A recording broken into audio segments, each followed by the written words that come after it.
الحمد للہ وکفی وسلام علی عباده الذین اصطفى اما بعد فاعوذ باللہ من الشیطان الرجیم بسم اللہ الرحمن الرحیم وَلَقَدْ يَسَّرْنَا الْقُرْآنَ لِلذِّكْرِ فَهَلْ مِن مُدَّكِرٍ صدق اللہ العظیم وقد قال النبی صلی اللہ علیہ وسلم ان للہ اہلین من الناس قیل یا رسول اللہ صلی اللہ علیہ وسلم من ہم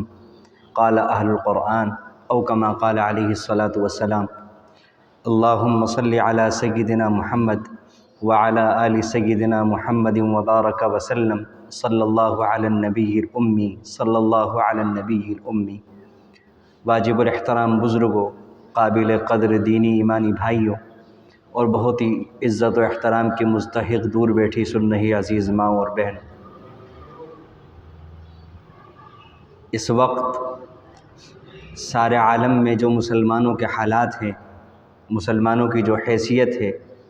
وہ ہم سب کے علم میں ہے۔ کیا حیثیت ہے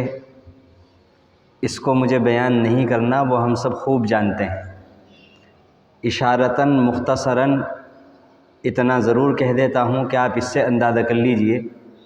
کہ اس وقت ساری دنیا میں مسلمانوں پر ظلم کیا جا رہا ہے، مسلمان مظلوم بنے ہوئے ہیں،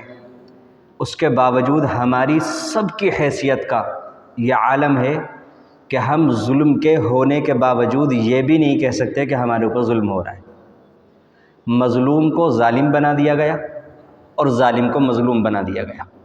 یہ ہم تمام مسلمانوں کی حیثیت کا عالم ہے۔ جتنی بھی ہماری مملکتیں ہیں، جتنی بھی ہماری حکومتیں ہیں، ان سب کو بھی ذہن میں رکھا جائے، ان کے پاس جتنی فوجیں ہیں ان کو بھی ذہن میں رکھا جائے، اس کے باوجود دنیا کے جس خطے میں بھی مسلمان کے ساتھ جو کچھ ہو رہا ہے اس کو ذہن میں رکھا جائے، پھر اس مضمون کو سنا جائے تو انشاءاللہ نفع کا ذریعہ ہوگا۔ سوال یہ پیدا ہوتا ہے کہ یہ حالات کیوں ہیں؟ مسلمانوں کے ساتھ اس قدر ذلت و پستی کا معاملہ کیوں ہو رہا ہے؟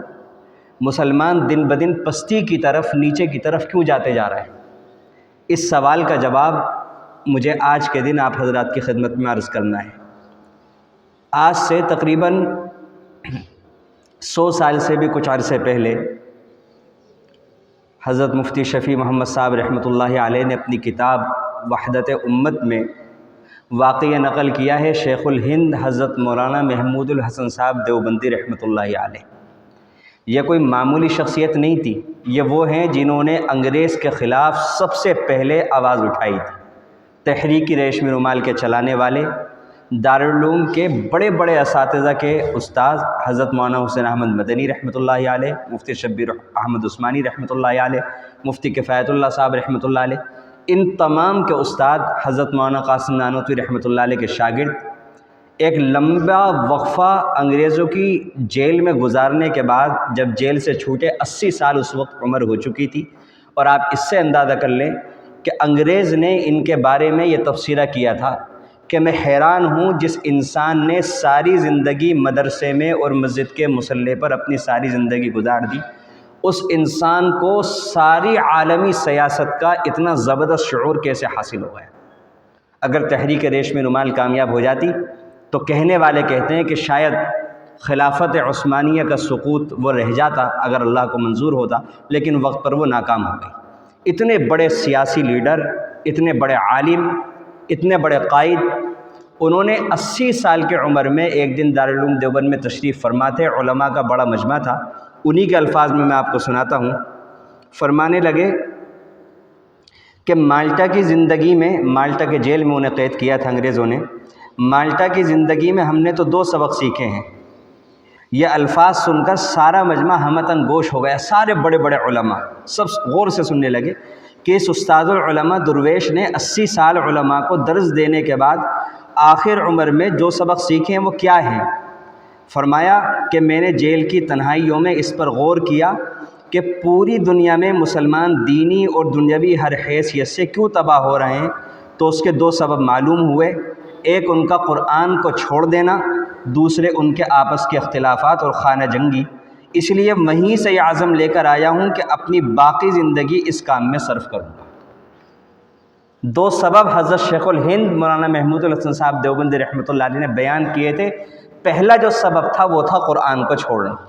قرآن کو چھوڑنا۔ اور حضرت نے فرمایا کہ وہیں سے یہ سوچ کر آیا ہوں کہ اب اپنی بقیہ زندگی اس مشن پر لگاؤں گا کہ قرآن کریم کو لفظاً عام کیا جائے اور معناً عام کیا جائے، جگہ جگہ مکاتب قائم کیے جائیں اور عوامی درس قرآن کے حلقے لگائے جائیں اور عوام کو قرآن کریم کے معانی اور اس کے مفہوم سے روشناس کرایا جائے، سمجھایا جائے اور اس پر عمل کرنے کے لیے آمادہ کیا جائے۔ حضرت مولانا شیخ الہند مولانا محمود الحسن صاحب دیوبندی رحمۃ اللہ علیہ نے جو علاج ہندوستان کے مسلمانوں کی دنیاوی اور دینی ہر طرح کی پستی کا تجویز فرمایا تھا، وہی علاج آج 100 سال سے زائد عرصہ گزرنے کے بعد وہی آج بھی علاج ہے اور قیامت تک وہی رہے گا۔ اور رہی بات مرض کی، تو مرض پہلے سے زیادہ بڑھ گیا ہے، مرض پہلے سے زیادہ بڑھ گیا ہے۔ دینی اعتبار سے ہم نیچے آئے ہیں، دنیاوی اعتبار سے ہم اور زیادہ نیچے آئے ہیں، ہر اعتبار سے ہماری پستی کے اندر اضافہ ہوا ہے اور علاج جو کا تو آج بھی وہی۔ ہم اعتراف کریں اس بات کا کہ ہم نے قرآن کو چھوڑ دیا۔ ہم تمام مسلمانوں نے اپنے عمل سے قرآن کریم کو ایک خاص طبقے کی کتاب بنا دیا ہے۔ صرف علماء سمجھیں گے، علماء بیان کریں گے، صرف علماء میں بھی چند حضرات، سارے علماء نہیں، صرف علماء میں بھی چند قرآن کریم کو سمجھیں گے، بیان کریں گے، باقی ہم نہ قرآن کو سمجھیں گے نہ ہمیں سمجھنے کی ضرورت۔ کیوں؟ کیونکہ ہم تو کاروباری آدمی ہیں، قرآن سے ہمیں کیا لینا دینا؟ یا ہم اسکول میں پڑھنے والے ہیں، ہمیں قرآن کریم سے کیا لینا؟ یا ہم انجینئر بن گئے، ہمیں قرآن کریم سے کیا لینا دینا؟ یا ہم ڈاکٹر بن گئے، ہمیں قرآن کریم سے کیا لینا دینا؟ یا عورتوں نے یہ سمجھ لیا کہ ہمارا کام تو گھریلو زندگی سنبھالنا ہے، ہمارا کام تو صرف گھر کے کام کاج کرنا ہے، بچوں کی پرورش کرنی ہے، ہمیں قرآن کریم سے کیا لینا دینا؟ مجھے بالکل صاف صاف کہنے کی اجازت دیں، کیونکہ اس وقت بھی ہمارے خطے کے اندر، ہمارے علاقے کے اندر، جس وقت عالم کے ان خطوں علاقوں کے اندر بیداری آنی شروع ہو گئی کہ جہاں بیداری کی بظاہر امیدیں نظر نہیں آتی تھی، لیکن ہمارے یہاں کہیں سے کہیں تک اتنے بدتر حالات آنے کے باوجود بھی، اللہ کی طرف سے واضح علامتیں ظاہر ہونے کے باوجود بھی بیداری نہیں آ رہی۔ اللہ نے قرآن کریم میں صاف کہا، جو آیت میں نے شروع میں کی، وَلَقَدْ يَسَّرْنَا الْقُرْآنَ لِلذِّكْرِ، ہم نے قرآن کریم کو آسان کر دیا نصیحت حاصل کرنے کے۔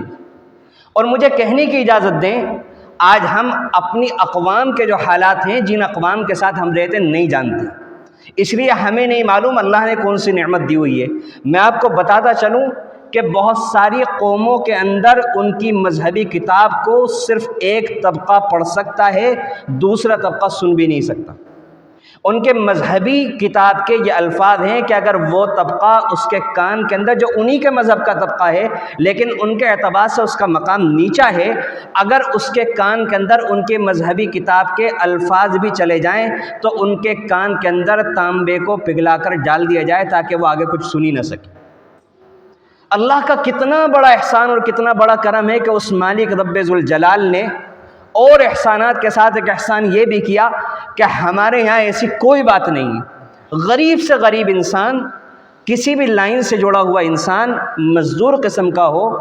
کم پڑھا لکھا ہو یا بالکل بے پڑھا لکھا ہو یا زیادہ پڑھا لکھا ہوا ہو، کسی بھی سطح سے، کسی بھی برادری سے تعلق رکھنے والا، کسی بھی خاندان اور کسی بھی ملک سے تعلق رکھنے والا ہر شخص قرآن کریم کو براہ راست ہاتھوں میں لے سکتا ہے، چوم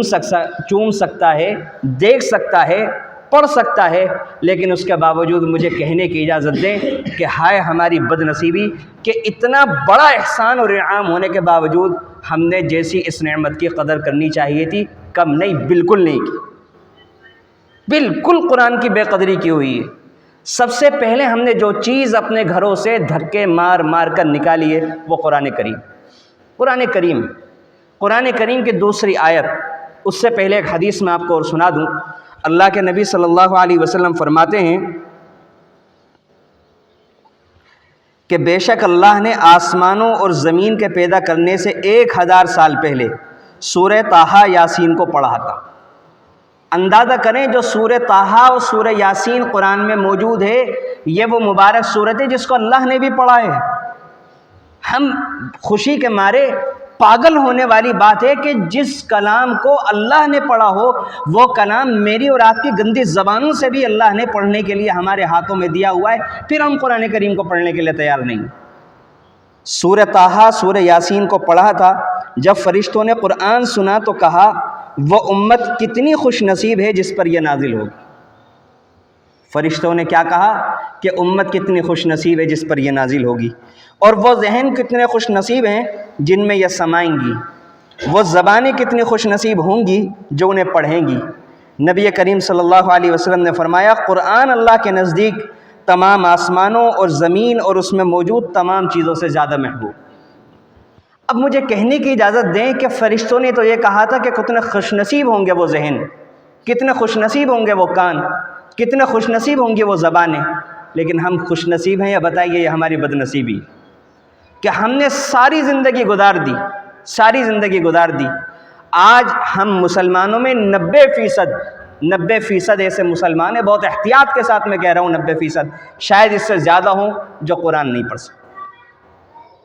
اور سمجھنے والے 100 میں 1% بھی نہیں ہیں، 200-300 میں سے شاید کوئی ایک ہو، آسانی کے ساتھ ایسے سمجھ میں آ جائے گا۔ ہم اپنے رشتہ داروں میں نظر دوڑا لیں جو قرآن کریم کو ترجمہ و تفسیر کے ساتھ پڑھتے ہوں اور اس کے ترجمہ و تفسیر کی باقفیت رکھتے ہوں۔ کیوں بھائی؟ اللہ نے کیا قرآن کریم کو ایک خاص طبقے کے لیے نازل کیا ہے؟ دعویٰ میرا اور آپ کا یہ قرآن کریم ہدی للناس ہے، غیر مسلموں کے لیے بھی ہے، تمام عالم کے لیے ہے، اس کے باوجود تمام عالم والے تو قرآن کریم کو کیا پڑھیں گے؟ ہم تو خود نہیں پڑھ رہے۔ اگلی آیت جو مجھے پڑھنی ہے وقال الرسول یا رب، اس بات کو ذہن میں رکھتے ہوئے پورا مضمون میں آپ کے سامنے بیان کر رہا ہوں کہ ہماری ہر طرح کی پستی کا علاج،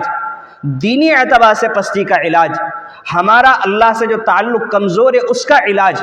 آخرت کا جو یقین کمزور ہے اس کا علاج، ہم جو جگہ جگہ سے حل تلاش کر رہے ہیں اور ہماری نظر میں ہمارے دنیاوی غم، دنیاوی ٹینشن زیادہ بڑے ہمیں معلوم ہو رہے ہیں اور آخرت کے غم اور ٹینشن ابھی ہماری نظر میں بڑے نہیں معلوم ہو رہے ہیں، اس بات کا بھی علاج،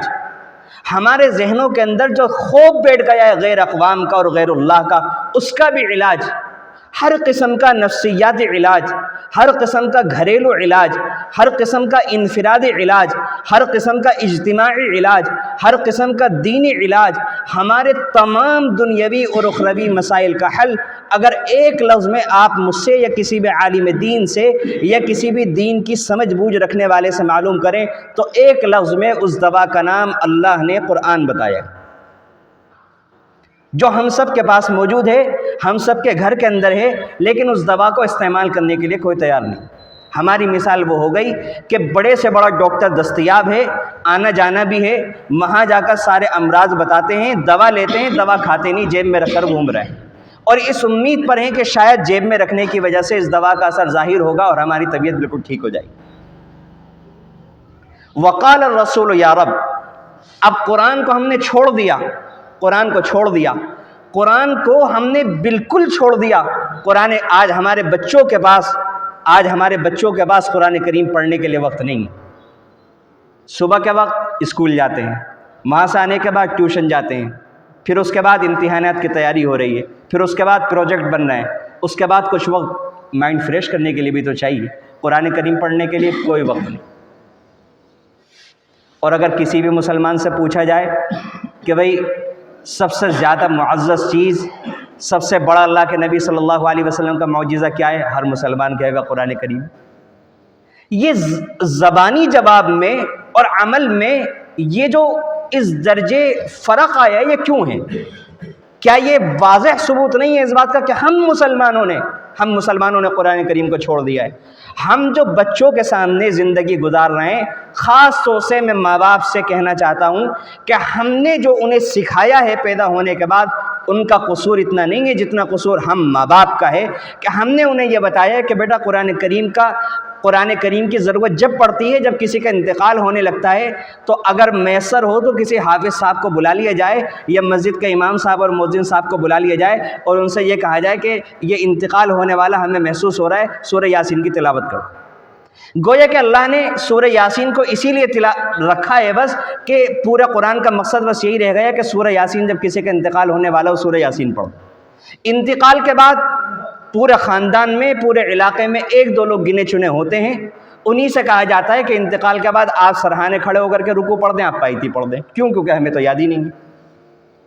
کرکٹ کی پوری ہسٹری آپ سن لیجئے، کس نے کتنی وکٹ لیے ہیں اور کس نے کتنے، پوری ہر مسلمان کے بچے سے لے کر بڑے تک، بوڑھے سے لے کر جوان تک سب کو سب کچھ معلوم ہے. فلم انڈسٹری کے بارے میں پوری معلومات ہے. لیکن الف لام میم کے شروع کی صورتیں اور آخر کی، یہ تو بڑا مشکل کام ہے، کیونکہ ہم نے تو سنا ہوا ہے کہ نماز تو اس کے بغیر بھی ہو جاتی ہے. لہذا ہم نے تو سورہ کوثر اور سورہ اخلاص کے اوپر ساری زندگی الحمدللہ گزارا کر لیا ہے، اور اپنی اولاد کو بھی اسی نقش قدم پر ڈال دیا ہے کہ بیٹا 2-4 صورتیں یاد کر لینا اور اسی کے سہارے ساری زندگی گزار لیں. یا مجھے معاف کریں کہ میں بالکل تلخ بات کہہ رہا ہوں، لیکن رب کعبہ کی قسم سچ کہہ رہا ہوں، میں بالکل سچ کہہ رہا ہوں، اس میں ذرہ برابر کوئی جھوٹ نہیں ہے کہ قرآن کریم کا یہ مقصد بالکل نہیں تھا. ایک اور قرآن کریم کا استعمال ہماری زندگی میں نظر آتا ہے کہ جب شادی کا موقع آتا ہے اور رخصتی کا وقت آتا ہے تو گود میں دلہن کی رکھ دیا جاتا ہے، اور ہم سمجھتے ہیں کہ اسی سے قرآن کریم کی برکتیں حاصل ہو جائیں گی. میں نہیں کہہ رہا یہ سارے کام غلط ہیں، لیکن میں کہنا چاہتا ہوں کہ قرآن کریم کو اللہ نے صرف اس لیے نازل نہیں کیا. قرآن کریم ہمیں پستیوں سے بلندی کی طرف لے جانے کے لیے آیا تھا. قرآن کریم ہمیں اندھیروں سے اجالے دکھانے کی طرف لے کر کے آیا تھا. قرآن کریم ہمیں ہر طرح کے حالات میں رہنمائی کرنے کے لیے اللہ رب العزت نے نازل کیا تھا. ہم سب نے انفرادی اور اجتماعی طور پر قرآن کریم کو ترک کر دیا، اور اس کا نتیجہ اس شکل کے اندر ظاہر ہوا کہ دنیا میں سارے ارب سے زیادہ مسلمان ہیں، ہر 4 میں سے 1 شخص مسلمان ہے، لیکن اس کے باوجود سارے مسلمان مل کر کے اگر یہ چاہیں قرآن کریم جلایا جائے تو ہم سارے مسلمان کچھ نہیں کر سکتے. اگر مسلمانوں کو کسی ملک میں مارا جائے تو ہم کچھ نہیں کر سکتے، نہیں روک سکتے. اتنی ساری حکومتیں اور اتنی بڑی تعداد مسلمان، وجہ اس کی یہی ہے کہ ہم تارک قرآن ہیں، اور اللہ کے نبی صلی اللہ علیہ وسلم نے فرمایا تھا جب تارک قرآن بنو گے تو اس کی وجہ سے اللہ رب العزت تمہیں پست کر دیں گے، تمہیں نیچے ڈال دیں گے. اور اٹھو گے کیسے؟ علاج بھی یہی بتایا تھا کہ قرآن کریم کو اپنا لینا، اللہ رب العزت اٹھانا شروع فرما دیں گے. ہماری پستی کا علاج، ہماری پستی کی وجہ صرف اور صرف قرآن کا ترک ہے. اور جس دن ہم نے قرآن کریم کو سنبھال لیا، قرآن کریم کو پڑھنے کا عہد کر لیا، قرآن کریم کو سمجھنے کی ہم نے ٹھان لی، اسی دن سے ہمارے سارے مسائل کا حل ہونا شروع ہو جائے گا. وقال الرسول یا رب ان قوم اتخذوا هذا القرآن مہجورا. اور اگر ہم نے ایسی زندگی گزاری، یاد رکھیے گا کہ قرآن کی آیت میں آپ کو پڑھ کے سنا رہا ہوں، نبی کریم صلی اللہ علیہ وسلم ہوں گے، اللہ کی عدالت ہوگی، نبی کریم صلی اللہ علیہ وسلم کے الفاظ ہوں گے، یا رب، اے میرے پروردگار، ان قوم اتخذوا، میری قوم نے اس قرآن کو جو آپ نے مجھ پر نازل کیا تھا، جس کو یہ بالکل سچا کہتے تھے، بالکل سچا بتایا کرتے تھے، یہ کہا کرتے تھے یہ اللہ کی طرف سے نازل ہوا ہے، یہ جناب محمد الرسول اللہ صلی اللہ علیہ وسلم کا سب سے بڑا معجزہ ہے. رب ان قوم اتخذوا، اے میرے پروردگار، میری قوم نے اس قرآن کو چھوڑ دیا تھا. علماء نے اس کی تفسیر کے اندر لکھا ہے، بڑے بڑے مفسرین نے لکھا ہے کہ یہ آیت کفار کو شامل ہے، یا اس آیت میں کفار کا تذکرہ ہے، لیکن وہ مسلمان جنہوں نے قرآن کریم کو چھوڑا، اس کے پڑھنے کی فکر نہیں کی، نہ ناظرہ قرآن کریم پڑھا، نہ قرآن کی بعض صورتوں کو حفظ کیا، نہ قرآن کو سمجھنے کی کوشش کی، نہ قرآن کریم میں غور و فکر کیا، نہ اپنی اولاد کو قرآن کریم کی تعلیم دی، کسی بھی طریقے پر اگر قرآن کریم کو چھوڑا تو وہ سارے کے سارے لوگ قرآن کی اس وعید میں شامل ہوں. یہ میرا اور آپ کا تذکرہ ہو رہا ہے، اور ہم قرآن کے تارک بنے ہوئے ہیں. قرآن کریم کو ہم نہیں سمجھتے، نہ سمجھنے کی کوشش کرتے، اور نہ ہماری زندگی کے اور سینکڑوں ہزاروں کاموں میں یہ کام شامل ہے کہ ہمیں قرآن کریم سمجھنے کی ضرورت. قرآن میں اللہ تعالیٰ فرماتے ہیں وَلَقَدْ يَسَّرْنَا الْقُرْآنَ لِلذِّكْرِ فَهَلْ مِن مُدَّكِرٍ. اللہ فرماتے ہیں کہ ہم نے قرآن کو نصیحت حاصل کرنے کے لیے بالکل آسان کر دیا. اللہ صدا لگا رہے ہیں فَهَلْ مِن مُدَّكِرٍ، یہ بات سن کر ہے کوئی نصیحت حاصل کرنے والا جو اپنی زندگی میں سے وقت نکال کر قرآن کو سمجھنے کی کوشش کرے. بالکل صاف میں آپ کو بتانا چاہتا ہوں کہ قرآن کریم کا کچھ حصہ وہ ہے کہ جس میں نصیحت ہے، جس میں احکام ہے. وہ حصہ اتنا آسان ہے کہ کم پڑھا لکھا شخص وہ بھی سمجھ لے گا، مرد بھی سمجھ سکتے ہیں، عورتیں بھی سمجھ سکتے ہیں، جو بالکل پڑھا لکھا نہ ہو وہ بھی سمجھ سکتا ہے. ہاں، قرآن کریم کا ایک حصہ وہ ہے کہ جس سے مسائل نکالے گئے ہیں، جس سے احکام کا استنباط کیا گیا ہے، جس میں شبہات کا جواب دیا گیا ہے. ہاں، کوئی عام انسان جو قرآن کریم کا بہت زیادہ ماہر نہ ہو اور قرآن کریم کے بارے میں، قرآن کریم کے متعلقہ اس نے اور فنون کو نہ پڑھا ہو، تو وہ انسان نہ تفسیر کر سکتا ہے، نہ قرآن کریم سے احکام اور مسائل کا استنباط کر سکتا ہے، نہ شبہات کے جوابات کا صحیح معنوں میں حل کر سکتا ہے۔ لیکن ہاں، قرآن کریم سے نصیحت اور موٹے موٹے احکام یہ ہر مسلمان کو سمجھنے ہیں قرآن سے براہ راست۔ ہٹا دیجئے بیچ میں سے واسطوں کو، ہٹا دیجئے بیچ میں سے واسطوں کو۔ آپ مت سمجھیے اللہ کو اس طریقے پر جس طریقے پر یہ بیان کرنے والا بیان کر رہا ہے یا کوئی اور بیان کرنے والا بیان کر رہا ہے، آپ اس طرح سمجھیے جس طرح پروردگار نے خود اپنے بارے میں قرآن کریم میں بیان کیا ہے۔ بالکل واسطے ہٹا دیجئے۔ ہمیں جو اللہ نے مذہب دیا ہے اس میں کسی کا واسطہ اللہ نے نہیں رکھا۔ اللہ فرماتے ہیں کہ اس قرآن کریم کو براہ راست پڑھو، ہم نے سب کے لیے نصیحت حاصل کرنے کے لیے اس کو بالکل آسان کر دیا، تم کرو نصیحت حاصل۔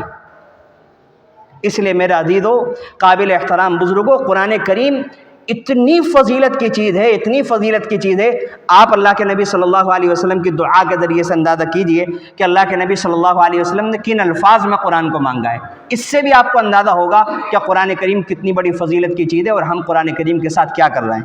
اللہ کے نبی صلی اللہ علیہ وسلم فرماتے ہیں، اے اللہ، میں تیرا بندہ ہوں، تیرے بندے کا بیٹا ہوں، تیری بندی کی اولاد ہوں، کتنی عاجزی کے ساتھ۔ میری پیشانی کے بال تیرے ہاتھ میں ہیں، یعنی پورا پورا میں تیرے قبضے میں ہوں۔ میرے حق میں جو بھی فیصلہ ہوگا آپ کا وہ نافذ ہونے والا ہے، اور آپ کا جو حکم ہے وہ انصاف ہی انصاف ہے۔ اور میں آپ کے ہر اس نام کے وسیلے سے آپ سے سوال کرتا ہوں جو آپ نے خود اپنی ذات پاک کا مقرر فرمایا ہے، یا اپنی کتاب کے ساتھ اس کو اتارا ہے، یا اپنی مخلوق میں جس کو بھی آپ نے بتایا ہے، یا خاص اپنے ہی علم غیب میں اس کو پوشیدہ رکھا ہے، کہ آپ قرآن عظیم کو میرے دل کی بہار، میری آنکھ کا نور اور میرے غم کا دور کرنے والا اور میرے فکر کے ازالے کا سبب بنا دیجیے۔ کیا اس دعا کے سننے کے بعد ہمیں اندازہ نہیں ہوتا کہ کس قدر اہم چیز ہے قرآن کریم، کہ اللہ کے نبی صلی اللہ علیہ وسلم نے کیا الفاظ استعمال فرمائے؟ کم سے کم میرے علم کے مطابق، میری معلومات کے مطابق اس طریقے کے الفاظ کہ جو آپ نے نام خود رکھا ہو، یا اپنی مخلوق میں کسی کو سکھایا ہو، یا آپ نے علم غیب میں اس کو بچا کر کے رکھا ہو، میری معلومات کے مطابق میں نے کسی اور نعمت کو مانگتے ہوئے اللہ کے نبی صلی اللہ علیہ وسلم کو نہیں دیکھا ان الفاظ کے ساتھ۔ ہو سکتا ہے ہو، لیکن میرے علم میں ابھی تک نہیں آیا۔ اتنی عظیم الشان چیز ہے، انت جعل القرآن العظیم ربیع قلبی وجلاء حزنی۔ یہ دل کی بہار ہے، اسی لیے اللہ کے نبی فرماتے ہیں جس دل میں قرآن نہیں ہوتا وہ دل ویران ہو جاتا ہے۔ قرآن کے بغیر اچھا مسلمان بننے کی بات تو بہت دور ہے میرے عزیزوں، قابل احترام بزرگوں، بہت عزت و احترام کے مستحق عزیز ترین ماں اور بہنوں، اچھا انسان بھی نہیں بن سکتا انسان۔ ابھی میں آپ کو ایک چھوٹا سا واقعہ سناؤں، وقت بھی بہت کم رہ گیا۔ ابھی بالکل تازہ واقعہ آپ کو سنا رہا ہوں۔ فرانس کے اسلامک سینٹر کے اندر ایک 14 سال کا بچہ داخل ہوتا ہے۔ ابھی 2-4 دن پرانا واقعہ بتا رہا ہوں۔ وہاں جا کر کہتا ہے کہ آپ مجھے کلمہ پڑھا کر اسلام میں داخل کر لیجیے۔ وہ کہتے ہیں بیٹا آپ تو بہت چھوٹے ہو، آپ کیوں آئے ہو، کس کے ساتھ آئے ہو؟ وہ بچہ کہتا ہے کہ میں اپنی والدہ کے ساتھ آیا ہوں۔ وہ کہاں ہیں والدہ؟ وہ باہر کھڑی ہوئی ہیں۔ انہوں نے کہا اچھا آپ بلا کے لے کے آؤ، ہم ان سے بات کرتے ہیں کیا ماجرا ہے۔ وہ یہ کہتی ہیں جب اندر آتی ہیں کہ ہاں میں اپنے مذہب پر باقی رہنا چاہتی ہوں، لیکن اپنے اس 14 سال کے بچے کو یہ چاہتی ہوں، فرانسیسی عورت، کہ یہ اسلام میں داخل ہو جائے۔ انہوں نے سوال کیا کہ آپ کیوں اسلام میں داخل کرنا چاہتی ہیں؟ انہوں نے کہا دراصل میرے سامنے پڑوس میں جو خاتون رہتی ہیں وہ مسلمان ہیں، ان کے 2 بچے ہیں۔ ان کے 2 بچے جب اسکول جاتے ہیں، اسکول سے آتے ہیں، آتے جاتے اپنی والدہ کے ہاتھوں کو بوسہ دیتے ہیں، پیشانی کے اوپر بوسہ دیتے ہیں، آتے جاتے ان کا اس حد تک اعزاز اور اکرام کرتے ہیں گویا کہ وہ کسی ملک کی پرائم منسٹر ہو۔ مجھے یہ خطرہ ہے کہ ہمارے کلچر کے حساب سے جب میرا بچہ بڑا ہوگا تو مجھے ہمارے یہاں جو ماحول چل رہا ہے اس ماحول کے حساب سے اولڈ ایج روم کے اندر نہ بھجوا دے۔ اس لیے میں چاہتی ہوں کہ میرا بچہ اسلام کے اندر داخل ہو جائے تاکہ میرا بچہ میرے ساتھ وہ معاملہ کرے جو مسلمان کے وہ بچے جو میری پڑوسن کے بچے ہیں وہ کرتے ہیں۔ ایک ایک چیز کو دیکھ کر کے لوگ اسلام کے اندر داخل ہوتے ہیں، لیکن آپ مجھے کہنے کی اجازت دیں اور ہم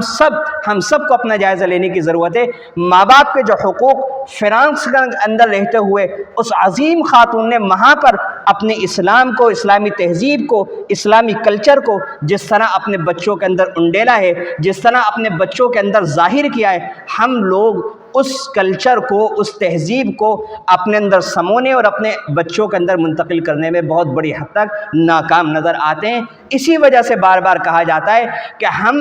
دوسروں کے اسلام میں داخلے کے راستے میں رکاوٹ بنے ہوئے ہیں، کیونکہ دوسرے لوگ جب مذہب کو پڑھتے ہیں، قرآن کو پڑھتے ہیں اور ہمارا عمل دیکھتے ہیں تو وہ کہتے ہیں ان کے اور ہمارے عمل میں تو کوئی فرق نہیں ہے، اگر اسلام میں کوئی بات ہوتی تو ان کو تو اب تک اسلام نے بدل دیا ہوتا، لہذا معلوم ہوتا ہے کہ جیسا معاملہ ادھر ہے ایسا ہی معاملہ ادھر بھی۔ میرے عزیز و قابل احترام بزرگوں، قرآن پڑھنے کی ضرورت ہے، قرآن سمجھنے کی ضرورت ہے، قرآن سمجھنے کی ضرورت ہے۔ اللہ کے نبی صلی اللہ علیہ وسلم نے فرمایا کہ قرآن کے ہر حرف کے اوپر 10 نیکیاں ملتی ہیں، قرآن کے ہر حرف پر 10 نیکیاں ملتی ہیں۔ آپ نے فرمایا میں نہیں کہتا الف ایک حرف، میں نہیں کہتا الف لام میم ایک حرف ہے، بلکہ الف ایک حرف ہے، لام دوسرا حرف ہے، میم تیسرا حرف ہے، الف لام میم پڑھنے پر 30 نیکیاں مل گئی۔ یہ کیوں اللہ کے نبی نے بیان فرمایا تھا؟ اللہ کے نبی صلی اللہ علیہ وسلم نے فرمایا تم میں سب سے بہتر وہ ہے جو قرآن کو سیکھے اور قرآن کو سکھائے، سب سے بہتر وہ ہے۔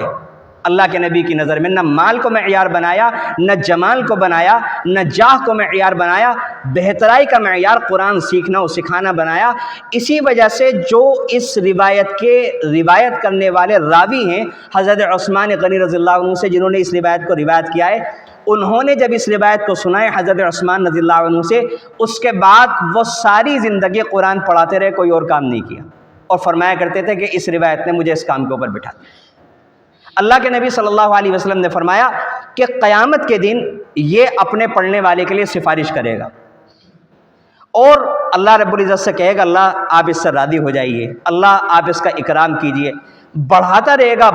گا۔ اس کے دائیں ہاتھ کے اندر بادشاہت کی ہمیشگی کی زندگی دے دی جائے گی، بائیں ہاتھ میں اللہ تعالیٰ اپنی ہمیشگی کی رضا سے اس کو مالا مال فرما دیں گے۔ صرف اس کے والدین کا تذکرہ آتا ہے کہ جس انسان کو قرآن کا علم حاصل ہوگا، اللہ تعالیٰ اس کے والدین کو ایسا جوڑا اور ایسا سوٹ، ایسے کپڑے پہنائیں گے کہ ساری دنیا کی چیزوں کی قیمت بھی اس کے برابر نہیں ہو سکتی، ایسا تاج پہنایا جائے گا۔ آپ نے فرمایا کہ اگر سورج تمہارے گھروں میں آ جائے، جتنی روشنی اس کی ہوگی، ایسا تاج اللہ رب العزت حافظ قرآن کے والدین کو پہنائیں گے، اور اس کا معاملہ یہ ہوگا کہ اللہ تعالیٰ اس سے کہیں گے پڑھتا جا اور جنت کے درجوں پر چڑھتا جا، جو آخری آیت جہاں پر آپ پڑھو گے وہی آپ کا ٹھکانہ ہو۔